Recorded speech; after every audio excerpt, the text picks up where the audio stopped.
Hi everyone, Stepan here. Today we are going to continue the series on the Queen's Indian with the Petrosian variation, which is, in my experience, and I've been on both sides of this, the most annoying variation for the Queen's Indian player to face. We're going to look at it from White's perspective because it's White's opening choice and it's a variation played by White, but I'm going to talk about Black's ideas as well. Okay, so if you haven't seen the introductory video on the Queen's Indian, please do see it. I won't go through the basics again. I'll just say that the Queen's Indian is an opening in which Black tries to control the light squares with his pieces.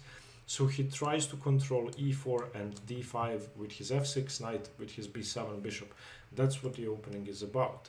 On the other hand, White tries to do the same thing, except he tries to play the move e4. And usually the battle for e4 is going to be the main theme of the opening, which is why the c3 knight is White's most important piece. Okay, now let's see how to get into the opening. After d4, knight f6, c4, e6, White could allow the Nimzo Indian with knight c3, which is the crucial piece this opening variation is about as well. White could play knight f3 going into the Queen's Indian, or White could play the Catalan. Now, let me just go through one thing in the Nimzo. Again, you can watch the whole series on the Nimzo. I'd just like to say that the Nimzo with bishop b4 is fairly similar to the Queen's Indian, where Black is going to try to control the light squares with his pieces.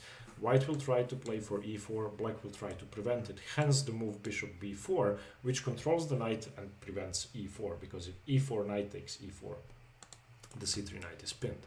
In the Queen's Indian, after knight f3, b6, White hasn't allowed bishop b4 pinning the knight, so if bishop b4 check now, something similar to the Bogo Indian, White could block that otherwise. But after b6, in all other variations against the Queen's Indian, White conceded to Black being able to control the c3 knight or being able to pin it if he wishes to. In the Petrosian variation, White stops bishop b4 by brute force. White plays the move a3. Okay, the c3 knight is a crucial piece, so you actually give up an entire tempo, moving your flank pawn to make sure this knight cannot be pinned, to make sure you can play e4. Now, why is this irritating for Black? Because Black likes to control the center with his pieces and rarely likes to expand in the center with d5. There are many variations with d5, but usually the Queen's Indian is played with d6, f5, e5, sort of similar to the Dutch, leaving the pawns on dark squares and controlling the light squares with the pieces. Since the move a3 allowed an easy knight c3, and since e4 is not defended against sufficiently, usually d5 is going to have to be played. Now let's see what Black can do about that. Firstly, bishop b7 is not the only move Black can play, even though it's the main move. We are going to discuss two alternatives. But after the main move, which Black usually wants to play in the Queen's Indian, here you have a problem. So White continues with knight c3. You don't have bishop b4. Next move, if you're not careful, I could play bishop g5, or I could play queen c2, and then all of a sudden e5 is threatened. So Black has to react quickly. I'll just give you a brief overview of a huge mistake Black could play, which seems like a very sensible move. It's in fact been played over 200 times. Let's say Black plays bishop e7, which seems like a very normal move. As soon as you play bishop e7, you're much worse. And White continues with d5. d5 wasn't defended against, so why not play d5? Taking, of course, wouldn't be good. It would leave White with a huge center. So you continue with castles, and now e4. You don't even have to play e4, you can play g3. And White is just much better. There's just no discussion about that.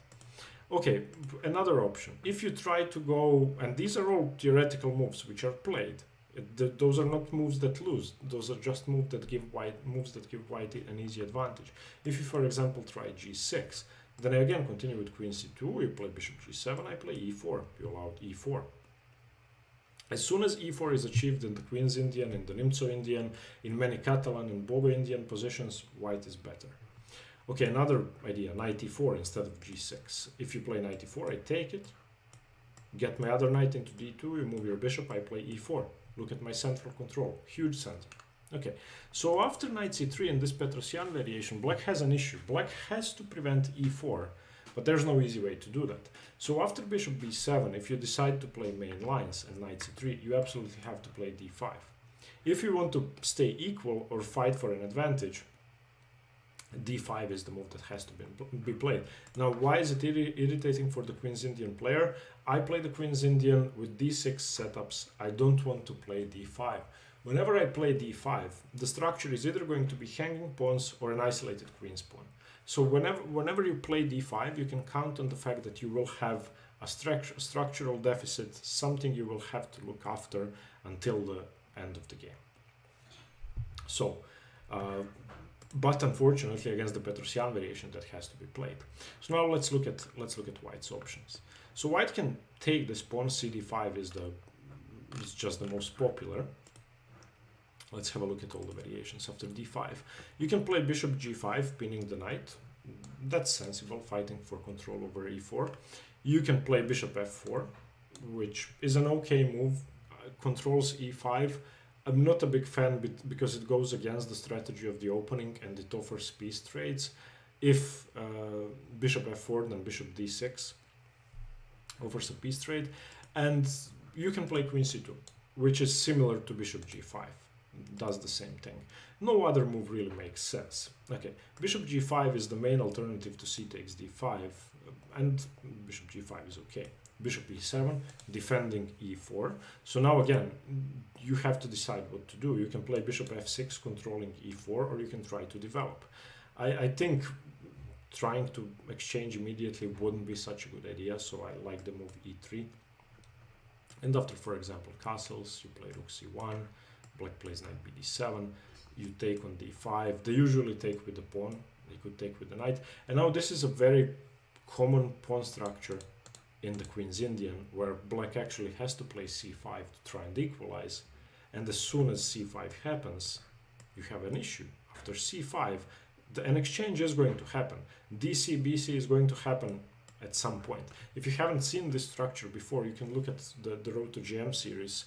There are 2 games in this structure out of the last 20 games. But when I play the Queen's Indian and I play d5, this is the structure I get. Sometimes the knight is on c6, sometimes on a6, sometimes on d7, but the hanging pawns are an issue. Okay, so this is what you get. So bishop g5 is irritating for black, but I think the main line is irritating even more. So after d5, which is what black plays 99% of the time if they know what they're doing, I would advise you to play cd. After cd, they could take with the pawn. It's more common to take with the knight to avoid this pawn on d5 and the hanging pawns. So if ed5, you have the same issue that we just looked at. White should go for g3 and just try to play for the long diagonal. This is sort of like playing a Queen's Indian setup against some English fianchetto lines or King's Indian attacks. So for example, bishop e7, bishop g2, both sides castle. Black plays c5, which he has to play. Now again, bishop f4 is possible, bishop g5 is possible, even bishop e3 is possible. Bishop f4 is the main move, and now knight a6, which is normal in these types of structures, but knight d7 and knight c6 are also okay. And now, for example, knight e5, and this is all very, very, very common. dc, bc, and again you have the same issue. So if they take with the pawn, the structure is going to be the same. So after cd5, if you're playing this position with black, and this is how I play it with black, take on d5 with the knight. It's not perfect because you're losing central control. You really would like to contest c4 and e4 with the pawn, but the structural deficit you get, you cannot compensate for. I just don't think you can compensate when you play ed. The engine, of course, thinks it's equal, but the engine doesn't have emotions and it doesn't understand positional weaknesses, which are hard to play with. Okay, knight takes d5. So let me just give you a recap of what we did. So white plays the Petrosian a3, stopping bishop b4. You play bishop b7, they go knight c3, you play d5 because you have to, and white's best is cd, and your best is knight d. And after knight d5, now white again can choose between several ideas. Bishop d2 is an option I would advise you not to play. It's fairly passive, defending the c3 knight. and I think you can delay the development of this bishop until a bit later on.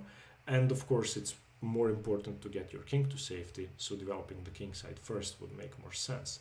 You could play queen c2, preparing e4 in a Grunfeld style. So after, for example, queen c2, knight takes, you don't take with the queen, you take with the b pawn, and you prepare e4.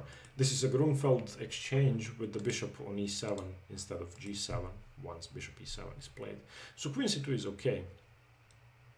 Bishop d2, as I said, I'm not a big fan of. Something like knight d7, queen c2, and c5, and black tries to break open the center. Knight takes c3. You could take with the b pawn, you could take with the bishop. I mean, this is sort of a Grunfeld in which black is going to try to break through the center as soon as possible.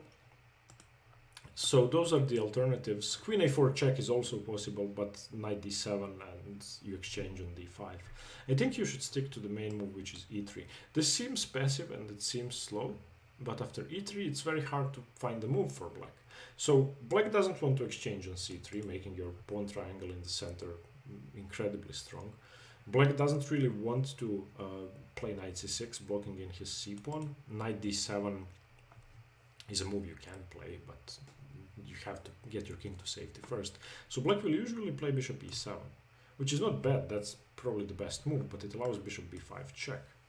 And now c6 is the way to punish bishop b5 check, but it's not good enough. I gained the tempo, played bishop d3, blocked in your bishop, and my position is great. Once both sides castle, I think it's clear that white is the one who's playing for a win here. You have control over the e5 square. You can still play for e4 if you want to. You can get your bishop to b2, to a6, to a3, to d2. You can get your rook to c1, put pressure on c6. You even have ideas of playing knight e5 and f4. You can play h4, h5. It's a very rich position where white is yet to develop his queen side, and where black, I'm sorry, and doesn't have any active play. Okay, that being said, I played this for black as well, and I'm usually on the black side of this, so I don't think the position is lost for black. I think it's slightly better for white, as it should be in an opening. Now let's look at the alternatives. After a3, if you don't want to go in for all of this d5 stuff and accept a small disadvantage out of the opening, then you have two alternatives. Both are worse than playing the main lines. What you play for is thinking that your opponent is not going to be as well prepared. There are actually three alternatives we will look at. One of them is similar to when you look at the main line of the Queen's Indian. You don't have to play bishop b7, you can play bishop a6. And again, the reason why this works is that there's no easy way to defend this pawn. It's not easy to defend. So white can either play e3, queen b3 or queen c2. Those are the most common moves. Queen c2 is the most common. And in fact, after queen c2, players with black most commonly retreat the bishop. Now, when I played this with black, I didn't want to bring my bishop back because there is a theoretical, very deep reason why the queen is worse on c2. For a long time, I couldn't figure it out because it actually supports e4. But so I played the alternative after bishop. Instead of bishop b7, I played c5, which in my mind makes more sense. But you get the Benoni, which is always better for white. I mean, realistically, Benoni is better for white, especially with your bishop on a6, which is weird, which makes it very hard to play b5. Okay, it's supported by the bishop, but you don't want your bishop on a6. So after c5, of course, d5.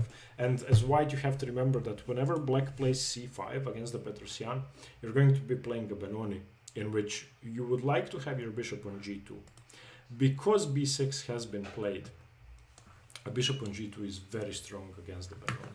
So after d5, ed, of course cd, g6, black plays a normal Benoni, you play like it's a normal Benoni, except you play g3 and you go for the fianchetto.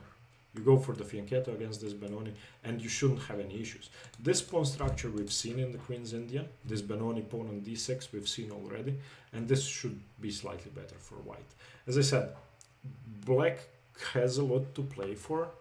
Let's be honest, this 3-2 can be very strong, but for the moment, white is the one who is in charge in this position.